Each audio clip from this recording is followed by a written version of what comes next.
ఈరోజు మనం నాలుక తడబడిపోయే ఒక అందమైన కంద పద్యం చెప్పుకుందాం. ఈ పద్యం ఏకాక్షరి అంటే పద్యంలో ఉన్న అక్షరాలన్నీ ఒక గుణింతానికి సంబంధించినవే అయ్యుంటాయి. ఈ పద్యంలో మరో విశేషం ఏంటంటే మీరు ఈ పద్యం చదువుతున్నంతసేపు మీ పెదాలు మూసుకోవు. పోకూరి కాశీపతి అవధానులు గారి హరిశ్చంద్రోపాఖ్యానంలోని పద్యం ఇది. తన మీద కోపంగా ఉన్న విశ్వామిత్రునితో హరిశ్చంద్రుడు ఇలా వినయంతో అన్నారట. నేనెన్నైనను నీనన్నానా నేనాననోననా నన్నననవునా నిన్ను నెన్ననన్నానా నేను నాననానినా నన్నన్నా. ఇది ఆ పద్యం. ఇప్పుడు ఈ పద్యానికి అర్థం చెప్పుకుందాం. నేనెన్నైనను నీనన్నానా, దీనిని విడదీస్తే నేను ఎన్నైనను ఇయ్యను అని అన్నానా. అంటే మీరు అడగాలే కానీ నేను ఏమైనా ఎన్నైనా ఇస్తాను కదా.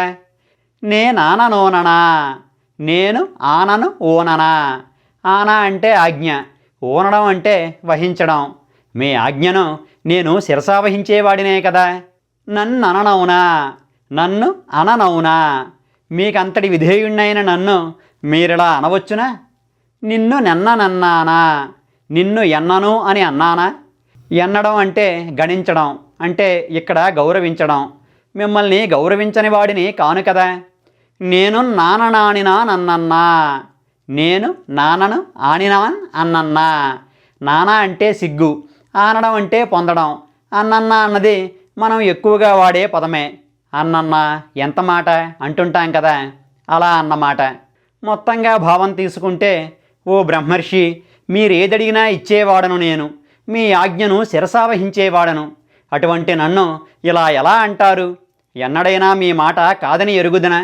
అటువంటి నన్ను మీరలా అనడం నాకు చాలా సిగ్గుగా అనిపిస్తోంది.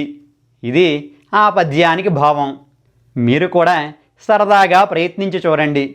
సరిగా విడదీసి చదవడం నేర్చుకుంటే సులభంగానే వచ్చేస్తుంది.